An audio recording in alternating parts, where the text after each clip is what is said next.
एक बार एक किसान की घड़ी खो गई थी। वैसे तो घड़ी कीमती नहीं थी, पर किसान को उससे भावनात्मक रूप से जुड़ा हुआ था और किसी भी तरह से वो वापस पाना चाहता था। उसने खुद भी घड़ी खोजने का बहुत प्रयास किया। कभी कमरे में खोजता, तो कभी बाड़े, तो कभी अनाज के ढेर में। पर तमाम कोशिशों के बाद भी घड़ी नहीं मिली। उसने निश्चय किया कि वो इस काम में बच्चों की मदद लेगा और उसने आवाज़ लगाई, सुनो बच्चों, तुम में से जो कोई भी मेरी खोई हुई घड़ी खोज देगा, उसे मैं 100 रुपये इनाम में दे दूँगा। फिर क्या था, सभी बच्चे ज़ोर शोर से इस काम में लग गए। वो हर जगह की खाक छानने लगे, ऊपर नीचे बाहर आंगन में, हर जगह।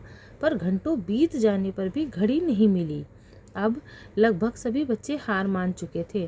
किसान को भी यही लगा था कि घड़ी नहीं मिलेगी। तभी एक लड़का उसके पास आया और बोला, काका, मुझे एक मौका और दीजिए। इस बार मैं ये काम अकेले ही करना चाहूँगा। किसान क्यों का क्या जा रहा था, उसे तो घड़ी चाहिए थी। उसने तुरंत ही हाँ कर दिया। लड़का एक एक करके घर के कमरों में जाने लगा और जब वो किसान के शयन कक्ष से निकला तो घड़ी उसके हाथ में थी। किसान घड़ी देखकर खुश हो गया।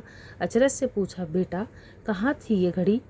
और जब हम यहाँ सभी असफल हो गए तो तुमने इसे कैसे ढूंढ निकाला? लड़का बोला, काका, मैंने कुछ नहीं किया, बस मैं कमरे में गया और चुपचाप बैठ गया और घड़ी की आवाज़ पर ध्यान केंद्रित करने लगा।